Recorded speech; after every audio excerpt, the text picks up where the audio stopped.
Hello dear student, welcome to our channel teachers creator. आज के session में बहुत ही important topic continuous and comprehensive evaluations of learner करेंगे, जो कि आपका BEd second year Chhatrapati Shahu ji Maharaj university Kanpur के स्टूडेंट्स के लिए है।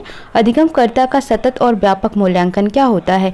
फर्स्ट ऑफ ऑल हम इसकी मीनिंग समझ लेते हैं कि होता क्या है ये कॉम्प्रिहेंसिव एंड कॉन्टिन्यूअस इवैल्यूएशन होता क्या है। तो यहाँ पर हम देखते हैं कॉन्टिन्यूअस का मतलब जो लगातार चलता रहे, लगातार का मतलब डे बाई डे जो भी बच्चे में डेवलपमेंट हो रहा है, क्या वो कर रहा है क्या नहीं कर रहा है, कंटिन्यूस पर निगरानी रखना, वो कहलाता है कॉन्टिन्यूअस। ठीक है। कॉम्प्रिहेंसिव का मतलब होता है बहुत ही व्यापक। व्यापक में अब क्या आ जाता है, आपका स्कॉलिस्टिक आ जाता है। स्कॉलिस्टिक का मतलब होता है स्कूल के अंदर की सारी एक्टिविटी, एंड दूसरा नॉन स्कॉलिस्टिक। नॉन स्कॉलिस्टिक में आ जाता है स्कूल के बाहर की सारी एक्टिविटी। मीन्स ऐसा मूल्यांकन जिसमें बच्चे के बाहर का, स्कूल के बाहर का और स्कूल के अंदर का दोनों ही तरह का कंटिन्यूअस उस पर निगरानी रखा जाए, उसका इवैल्यूएशन किया जाए, उसका असेसमेंट किया जाए, वो कहलाता है आपका सतत और व्यापक मूल्यांकन। इसमें क्या होता है कि बहुत सारे इंप्रूवमेंट बच्चे में देखने को मिलता है।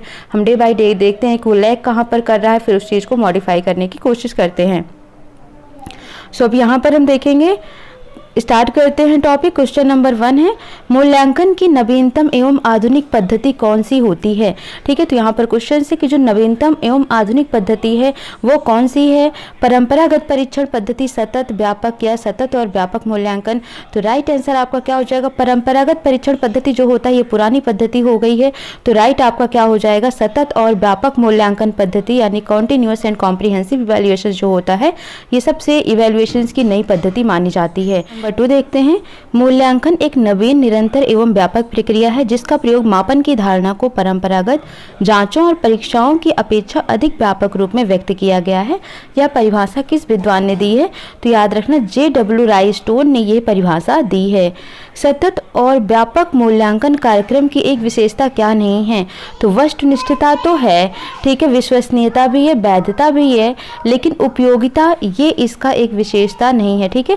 तो क्या क्या सतत और व्यापक मूल्यांकन में ऑब्जेक्टिविटी, वैलिडिटी, रिलायबिलिटी सभी होता है, लेकिन उपयोगिता नहीं होता, यानी यूटिलिटी उसका नहीं है। तो ये राइट ऑप्शन नहीं हो, मतलब ये राइट ऑप्शन हो जाएगा क्योंकि उन्होंने पूछा नहीं है। निरंतर व्यापक मूल्यांकन पद्धति अभियोग कार्यक्रम कब स्वीकार किया गया। 1985, 1992, 1995 या 2000। तो राइट आंसर आपका हो जाएगा 1992। प्रौढ़ शिक्षा को किस अन्य नाम से जाना जाता है। तो यहाँ पर आपसे क्वेश्चन पूछा गया है, प्रश्न नंबर 5 है, प्रौढ़ शिक्षा को किस अन्य नाम से जाना जाता है। समाज शिक्षा, जीवन पर्यंत शिक्षा, आधारभूत शिक्षा।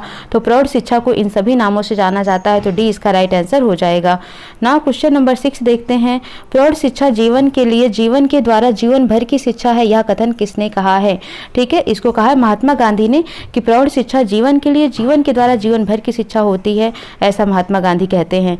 केंद्रीय माध्यमिक शिक्षा बोर्ड नई दिल्ली ने कब एक मुक्त विद्यालय की स्थापना की थी। तो राइट ऑप्शन आपका हो जाएगा यहाँ पर 1979। सर्वप्रथम पत्राचार पाठ्यक्रम का आयोजन किसके द्वारा किया गया। केंद्रीय माध्यमिक शिक्षा बोर्ड नई दिल्ली, हैदराबाद विश्वविद्यालय, दिल्ली विश्वविद्यालय या इनमें से कोई नहीं। तो राइट ऑप्शन आपका हो जाएगा DU, यानी कि जो दिल्ली विश्वविद्यालय है इसने किया था। इंदिरा गांधी राष्ट्रीय मुक्त विश्वविद्यालय की स्थापना कब हुई थी।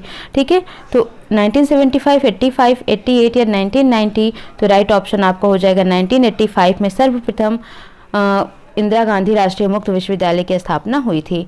निम्न में से कौन सा प्राइवेट विश्वविद्यालय है। University of Madras institute Chennai, Sikkim Manipal university सिक्किमर, यूनिवर्सिटी भोपाल या अन्नामलाई यूनिवर्सिटी तमिलनाडु। तो राइट ऑप्शन आपका क्या हो जाएगा, जब आप पढ़े होंगे तभी बताएंगे। सिक्किम मणिपाल यूनिवर्सिटी जो सिक्किमर है ये प्राइवेट विश्वविद्यालय है।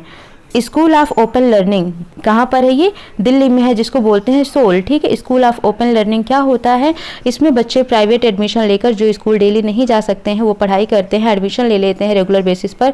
उसके बाद उनका एग्ज़ाम होता है। ठीक है। ईयरली उनका भी एग्ज़ाम होता है, जैसे सभी का होता है वैसे ही होता है, बस ये ओपन एजुकेशन कहलाता है एक तरीके से, कि इनको उसमें स्कूल डेली जाना नहीं होता है, सिर्फ संडे इनकी क्लास चलती है। ठीक है। तो school of open learning Delhi में इसकी स्थापना कब हुई थी। तो राइट आंसर आपका हो जाएगा 1962 में। निम्न में कौन सा डिस्टेंस एजुकेशन का सबसे पुराना विश्वविद्यालय है? तो डिस्टेंस एजुकेशन की बात करें तो यूनिवर्सिटी ऑफ मद्रास इंस्टीट्यूट जो चेन्नई है, ठीक है, वो क्या है, सबसे पुराना विश्वविद्यालय है डिस्टेंस एजुकेशन का। नेक्स्ट क्वेश्चन है, राजर्षि टंडन मुक्त विश्वविद्यालय इलाहाबाद उत्तर प्रदेश की स्थापना कब हुई थी? 1998 में राजर्षि टंडन मुक्त विश्वविद्यालय इलाहाबाद की स्थापना हुई थी। निम्न में कौन सा मुक्त विद्यालय का कार्य नहीं है? मुक्त वैश्विक शिक्षा, प्राथमिक शिक्षा, परीक्षाएं और सफल विद्यार्थियों को प्रमाण पत्र जारी करना, माध्यमिक और उच्चतर माध्यमिक शिक्षा। तो राइट ऑप्शन आपका हो जाएगा प्राथमिक शिक्षा मुक्त विश्वविद्यालय का कार्य नहीं होता है। निदानात्मक परीक्षण के अंतर्गत किस प्रकार के प्रश्नों को सम्मिलित किया जाता है? वस्तुनिष्ठ, अनुपातात्मक, निबंधात्मक, प्रत्यास्मरण प्रकार के प्रश्न। तो राइट आंसर आपका हो जाएगा जो वस्तुनिष्ठ प्रश्न होते हैं ये निदानात्मक परीक्षण के अंतर्गत शामिल किए जाते हैं। कोठारी शिक्षा आयोग कब गठित हुआ है? 1952, 1960, 1964 या 1970? तो राइट ऑप्शन आपका हो जाएगा 1964 में कोठारी शिक्षा आयोग का गठन किया गया। निम्न में कौन सतत और व्यापक मूल्यांकन का लाभ नहीं है? अधिगम प्रक्रिया में अधिगमकर्ता के क्रियाकलापों को सन्निहित करना, विद्यार्थी के निष्पादन पर ऋणात्मक टिप्पणी करना, अधिगम की प्रगति को इंगित करना, तकनीक के प्रयोग द्वारा अधिगम को प्रोत्साहित करना। तो अब यहाँ पर आपके पास ऑप्शंस क्या है, क्या नहीं है, ठीक है। तो विद्यार्थी के निष्पादन पर ऋणात्मक टिप्पणी करना, कभी भी बच्चों पर निगेटिव टिप्पणी आपको नहीं करनी है, हमेशा उनको मोटिवेट करना है। तो बी इसका राइट आंसर हो जाएगा।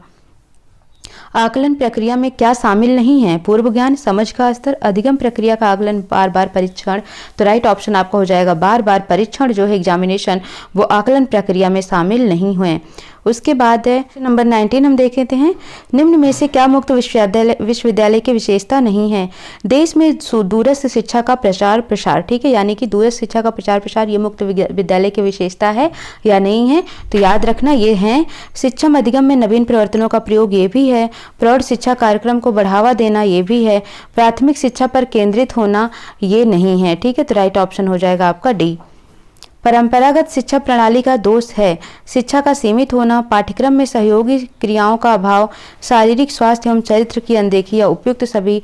तो राइट आंसर हो जाएगा उपयुक्त सभी। शिक्षा में व्यवहार के पक्षों में कौन एक सम्मिलित नहीं है? ज्ञानात्मक पक्ष, भावात्मक पक्ष, व्यवहारात्मक पक्ष या क्रियात्मक पक्ष। तो इसमें क्वेश्चन पूछा गया है कि शिक्षा के व्यवहार के पक्षों में कौन सा एक सम्मिलित नहीं है? तो वो है आपका व्यवहारात्मक पक्ष, ये सम्मिलित नहीं है। नेक्स्ट क्वेश्चन है, नेताजी सुभाष खुला विश्वविद्यालय किस राज्य में है? तो जो नेताजी सुभाष खुला विश्वविद्यालय ये कहाँ पर है? पश्चिम बंगाल में है।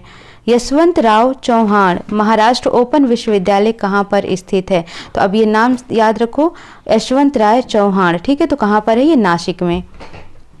परीक्षा में योगात्मक मूल्यांकन कब किया जाता है? शिक्षण इकाई के प्रारंभ में, अंत में, शिक्षण इकाई के मध्य में, इनमें से कोई नहीं। योगात्मक मूल्यांकन की बात कर रहा है, ठीक है। तो ये जो होता है आपका असेसमेंट वो सबसे आखिरी में किया जाता है, एंड में किया जाता है एग्जाम के, जिसमें रिपोर्ट कार्ड आपकी प्रिपेयर होती है।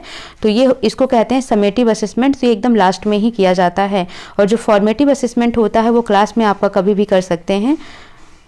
नेक्स्ट नंबर है 25, मूल्यांकन निरंतर चलने वाली प्रक्रिया या छात्रों की औपचारिक, शैक्षिक, निरौपचारिक शैक्षिक उपलब्धियों का सही परीक्षण करता है। यह परिभाषा किस विद्वान की है? तो राइट ऑप्शन हो जाएगा मोफात या मोफात ने ही कहा है, ठीक है। तो नेक्स्ट देखते हैं चैप्टर नंबर 15, क्वेश्चन नंबर 1 देखेंगे। अब हम चैप्टर नंबर 15 का विद्यालय अनुभव या इंटर्नशिप या कार्यक्रम, क्षेत्रीय कार्य, पाठ्य विषय व पाठ्य सामग्री क्रियाओं का आकलन, यानी assessment of school experiences, internship programme, field work, curricular and co curricular activities, ठीक है। तो इसके बारे में यहाँ पर करना है। तो अंग्रेजी शब्द इंटर्न का शाब्दिक अर्थ क्या है? कैद, अंदर, भीतर या बदलाव। तो राइट आंसर हो जाता है इंटर्न का मतलब कैद।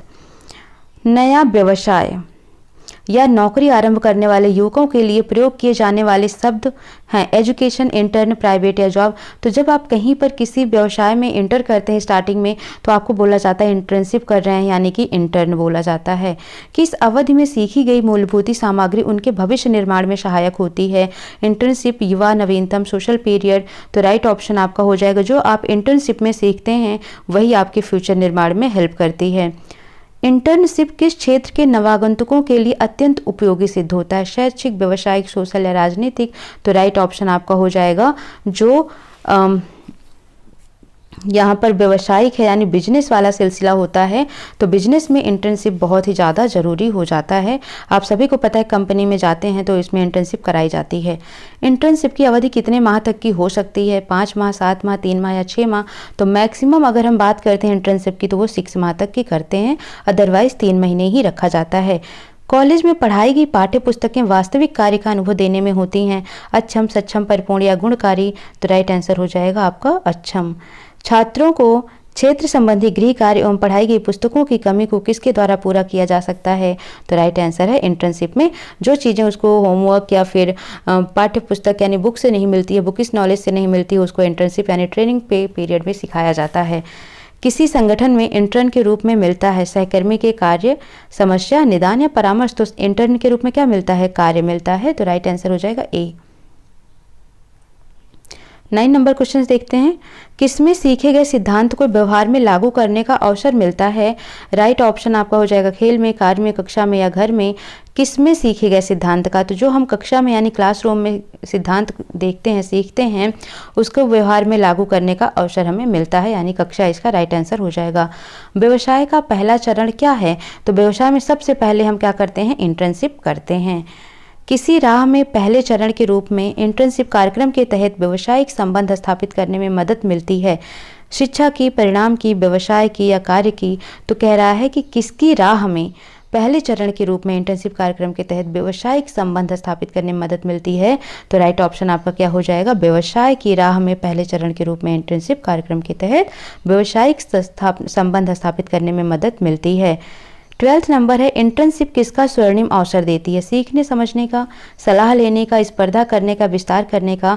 तो डियर स्टूडेंट आप खुद ही बताइए कि इंटर्नशिप यानी जो ट्रेनिंग प्रोग्राम होता है इसमें क्या होता है? हमें सीखने और समझने को मिलता है।